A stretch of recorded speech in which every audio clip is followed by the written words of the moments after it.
Alden Richards handang gastusan si Kathryn Bernardo.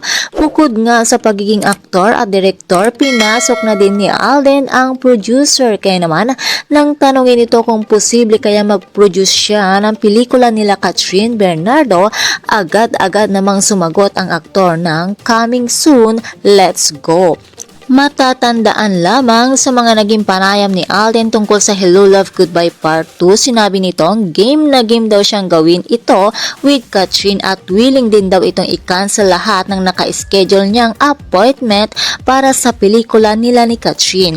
Game na game talaga at handang gastusan ni Alden ang aktres.